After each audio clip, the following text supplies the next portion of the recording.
สบายดีพ่อแม่ไอ้น้องสุนชาติมุงรอเฮาและประชาชนเราทุกชนชาติชนเผ่าในพื้นแผ่นดินประเทศลาวเฮาที่ฮักแพงข้าพเจ้ากงเชียงเต้งและขบวนการโก้กู้ประเทศชาติขอประกาศต่อชนชาติมุงรอเฮาและประชาชนเราทุกชนชาติชนเผ่าในพื้นแผ่นดินประเทศลาวเฮาให้ฮักฮู้ว่าเมื่อปี 1973 เราห่วมเราได้เกิดขึ้นต่อมาปี 1975 ขบวนการประเทศเราได้ยึดอำนาจ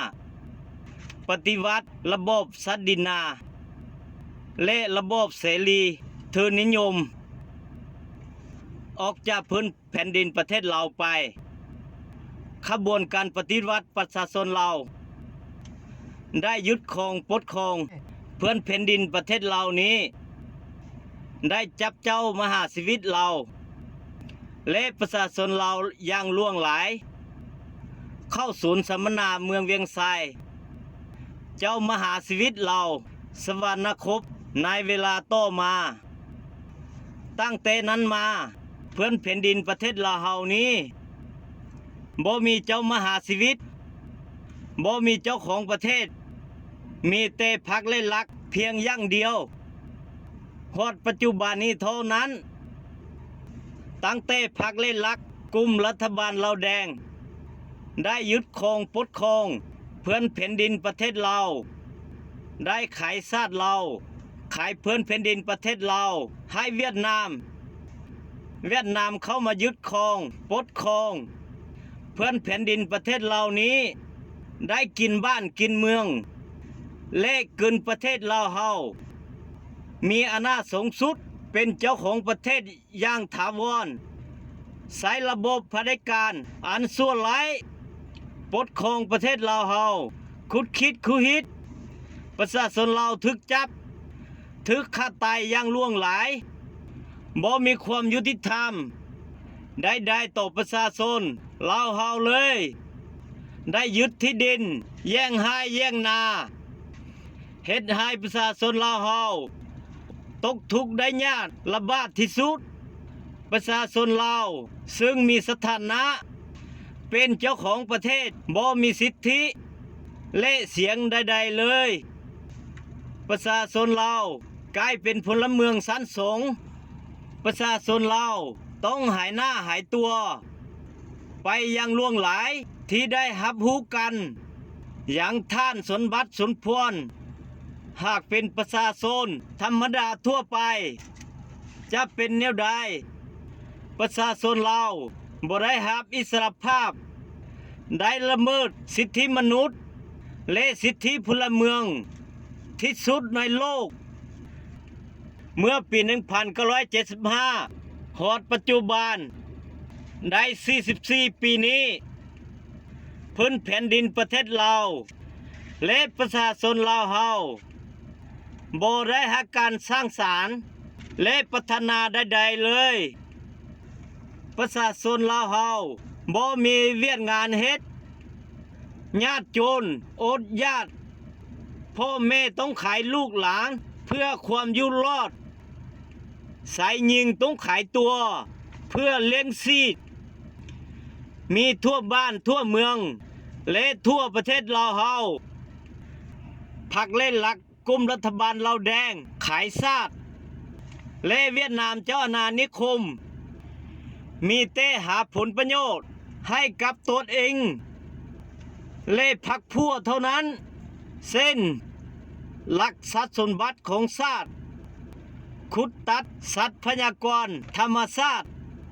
ขายให้ชาวต่างชาติบ่รับรู้ถึงความทุกข์ยากลำบากและความเป็นอยู่ของประชาชนลาวเฮาเลยประชาชนลาวเฮาบ่ได้รับการแบ่งแยงและบ่ได้รับการส่งเสริมใดๆเลยจากพรรคและหลักกลุ่มรัฐบาลลาวแดงขายชาติและเวียดนามเจ้าอาณานิคมอย่างนานาประเทศเช่น 1. ต้องหักประชาชน 2. ต้องช่วยเหลือประชาชน 3. ต้องเบิ่งแยงประชาชน 4. ต้องปกป้องประชาชน 5. ต้องสร้างสรรค์และพัฒนา มีการส่งเสริมประชาชนให้อยู่ดีกินดีและได้รับความเจริญทั่วกัน รัฐบาลลาวแดงขายชาติได้ประกาศต่อนานาชาติและประชาชนลาวเฮาว่าปี2020นี้ในพื้นแผ่นดินประเทศลาวเฮานี้ต้องบ่มีประชาชนคนจนอีกถ้าเฮ็ดได้แนวนี้แท้นอกจากว่ารัฐบาลลาวแดงขายชาติต้องฆ่าล้างให้หายตายจากจึงจะหมดสิ้นจะพื้นแผ่นดินประเทศลาวเฮานี้เท่านั้นต้องหักหูว่าพื้นแผ่นดินประเทศลาวและประชาชนลาวเฮาทุกข์ยากและยากจนที่สุดในกลุ่มประเทศอาเซียนในพื้นแผ่นดินประเทศลาวประชาชนลาวที่มีสถานภาพเหลือกินเหลือใช้อยู่ดีกินดีมีอยู่3ประเภทคือ 1. ประเภทหักราชการเป็นเจ้าเป็นนายผู้ใดปกครองประเทศโซล่ามบังหลวงซอกโกงประชาชนและซอกโกงเงินช่วยเหลือจากต่างประเทศเอามาเป็นของตนเองเท่านั้น 2. ประเภทขายสัตว์สมบัติของชาติขายสัตว์พยากรธรรมชาติและยึดที่ดินของประชาชนศาลประทานขายให้ชาวต่างชาติเท่านั้น 3. ประเภทค้าขายยาเสพติดค้าขายของเถื่อนสิ่งผิดกฎหมายและการค้ามนุษย์ให้ชาวต่างชาติเท่านั้นนอกนั้นมีแต่ลำบากอดยากเท่านั้นประวัติศาสตร์พื้นแผ่นดินประเทศลาวเฮาตั้งแต่อดีตมาฮอดปัจจุบันนี้มีอยู่3ชนชาติใหญ่ๆคือ 1. ชนชาติลาวลุ่มเป็นผู้ปกครองประเทศ 2. ชนชาติลาวทึงเป็นเจ้าของประเทศ 3. ชนชาติลาวสูงเป็นผู้อยู่อาศัย 3. ชนชาตินี้เป็นผู้นำทุกชนชาติชนเผ่าในพื้นแผ่นดินประเทศลาวเป็นประชาชนลาวและเป็นเจ้าของประเทศอย่างแท้จริงมีสิทธิความชอบธรรมต้องปกป้องรักษาพื้นแผ่นดินประเทศลาวเฮานี้ไว้ให้ลูกหลานทุกชนชาติชนเผ่าได้ดำรงสืบไปชนชาติลาวลุ่มและชนชาติลาวทึงได้ขายชาติลาวขายพื้นแผ่นดินประเทศลาวให้เวียดนามได้เข้ามายึดครองปกครองมีอำนาจสูงสุดและเป็นเจ้าของประเทศลาวในปัจจุบันนี้ลาวลุ่มและลาวทึงหมดสิทธิความชอบธรรมที่จะลุกขึ้นมาต่อต้านขัดไล่เวียดนามเจ้าอาณานิคมนี้ออกจากพื้นแผ่นดินประเทศลาวนี้ไปและจะมาปลดปล่อยพื้นแผ่นดินประเทศลาวนี้ให้มีอิสรภาพได้อย่างถูกต้องอีกต่อไปเพราะว่ายุคการปกครองและการเป็นผู้นำในพื้นแผ่นดินประเทศลาวนี้ได้สิ้นสุดลงแล้วตั้งแต่บัดนี้เป็นต้นไปให้ฮักฮู้ว่าเป็นยุคใหม่เป็นยุคของชนชาติลาวสูง คือชนชาติมุงลาวเฮามีสิทธิความชอบธรรมมีความสามารถกล้าหาญลุกขึ้นมาเป็นผู้นำการต่อต้านในครั้งนี้ชนชาติมงลาวเฮาและประชาชนเราทุกชนชาติชนเผ่าจะอดทนสภาพสังคมและระบบเผด็จการอันชั่วร้ายนี้ต่อไปอีกได้แนวใดต้องรู้ว่าพื้นแผ่นดินประเทศเราเป็นของคนเรา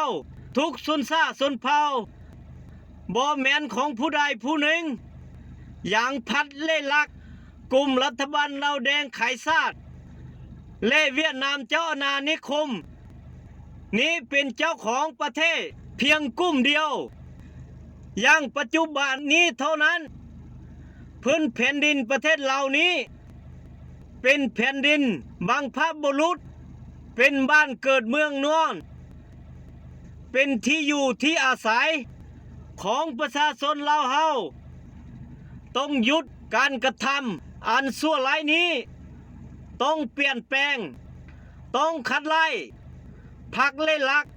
กลุ่มรัฐบาลลาวแดงขายชาติและเวียดนามเจ้าอาณานิคมกินบ้านกินเมืองกินประเทศลาวเฮา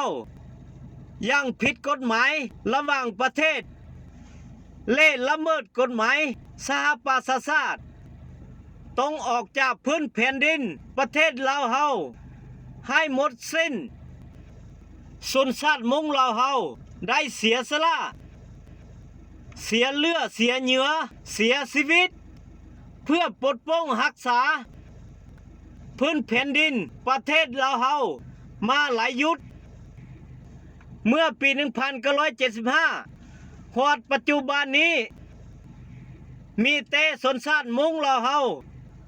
ต่อต้านระบบเผด็จการอันชั่วร้ายนี้และต่อสู้เพื่อปกป้องรักษาพื้นแผ่นดินประเทศลาวเฮานี้เท่านั้นชนชาติมงลาวเฮาจะเฮ็ดฮ้องต่อนานาชาติให้ฮักรู้ถึงการต่อต้านและขัดไล่พรรคเล่ลักกลุ่มรัฐบาลลาวแดงขายชาติและเวียดนามเจ้าอาณานิคมในการกระทำอันชั่วร้ายต่อเพื่อนแผ่นดินประเทศเรา